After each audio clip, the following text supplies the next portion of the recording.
Mga kaibigan, sa episode na ito ng Creepy Pinoy Stories dadalhin ko kayo sa isang kwentong puno ng takot at karahasan.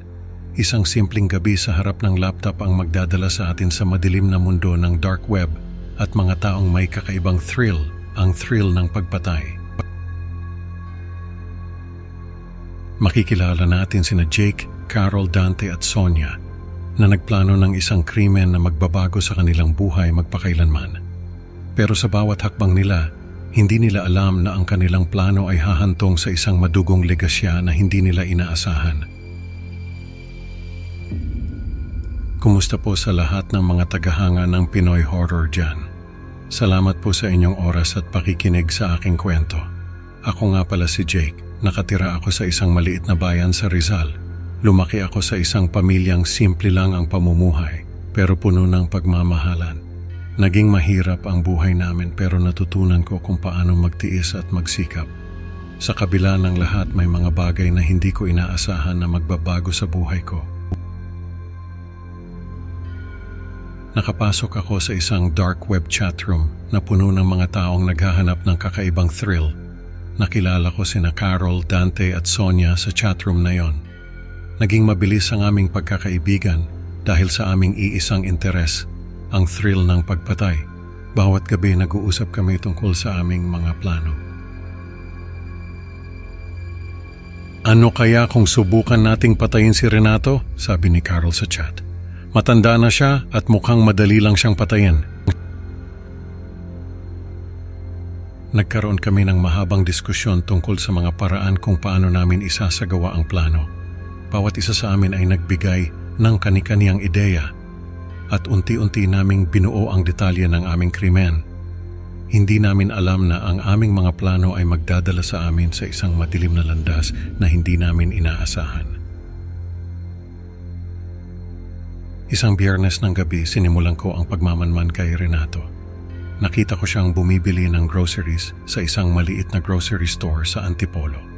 Tinitiyak ko na alam ko ang bawat galaw niya mula sa pagpasok sa bahay hanggang sa paglock ng pinto. Habang sinusundan ko siya, napansin ko ang kanyang mga nakasanayang ruta at oras ng pag-uwi. Sa huling pagpupulong namin bago ang krimen, nagkita-kita kami sa isang maliit na karinderya. Handa na ba kayo? Tanong ni Dante habang kumakain ng tapsilog. Nagpasya kami na ituloy ang plano sa susunod na Biyernes. Dumating ang araw ng aming plano. Iniwan namin ang aming lumang Toyota Revo sa di kalayuan sa bahay ni Renato. Ang gabi ay tahimik at madilim, naghihintay sa aming gagawin. Naghati kami sa dalawang grupo, sina Carol at ako sa kaliwang bahagi ng bahay, habang sina Dante at Sonia sa kanan. Dala namin ang aming mga kutsilyo at lubid. Handa na ba kayo? Tanong ko kay Carol habang tahimik kaming lumalapit sa bahay. Oo, handa na, sagot niya, may kaba sa kanyang boses. Nadama ko ang pagbilis ng tibok ng aking puso habang papalapit kami sa pintuan. Nang malapit na kami sa pintuan, narinig ko ang mga yapak ni Renato sa loob ng bahay. Alam kong oras na para kumilos. Sa hindi inaasahang pangyayari, biglang sumugod ang asong Rottweiler ni Renato kay Carol. Narinig ko ang kanyang sigaw habang tinatangka niyang labanan ang aso. Napatay ng aso si Carol sa harap ng aming mga mata. Ang kanyang sigaw ay nagpagising sa buong paligid.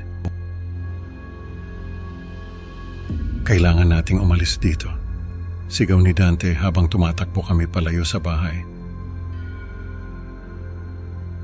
Hindi, itutuloy natin ang plano, sagot ko, may takot at pangamba sa aking puso. Nagkaroon kami ng maikling pagtatalo sa labas ng bahay. Halata ang takot sa mga mukha namin, pero alam naming hindi na kami pwedeng umatras.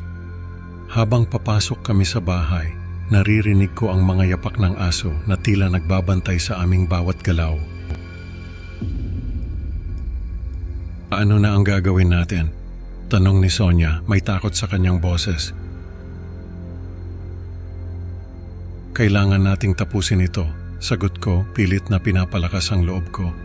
Tahimik kaming pumasok sa bahay, dala ang aming mga kagamitan. Alam kong hindi na kami maaaring umatras pa. Sa bawat hakbang namin sa loob ng bahay, nadama ko ang malamig na hangin na tila nagbabantay sa amin. Alam kong oras na para tapusin ang aming sinimulan. Habang naghahanap kami sa itaas ng bahay, biglang naaktibo ni Dante ang isang bitag. Narinig ko ang tunog ng panamula sa crossbow na tumama sa kanyang katawan. Bumagsak siya sa sahig, nagdulot ng ingay na nagpagising kay Renato. Narinig ko ang kanyang mga yapak papunta sa amin. Ano ang gagawin natin? Tanong ni Sonia, halata ang takot sa kanyang boses. Kailangan nating tapusin ito, sagot ko, pilit na pinapalakas ang loob ko. Alam mo ba kung bakit tayo narito? Usisa ko kay Sonia habang papalapit si Renato. Anong ibig mong sabihin? Tugon niya, naguguluhan. Ang lahat ng ito ay isang pagsusulit na pinlano namin ni Renato, pagbubunyag ko.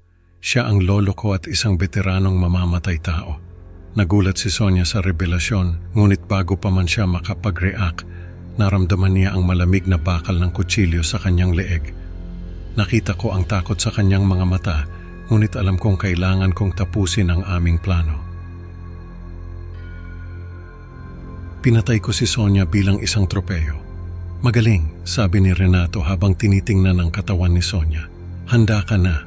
Alam kong oras na para gumawa ng bagong mga kaibigan upang magpatuloy ang siklo ng karahasan. Sa huling eksena, naglalakad ako sa isang madilim na kalye, nakangiti habang iniisip ang mga susunod kong biktima. Tahimik ang gabi, ngunit sa dilim, naririnig ko ang mga bulong ng mga kaluluwa ng aking mga biktima, nagmamakaawa para sa hustisya.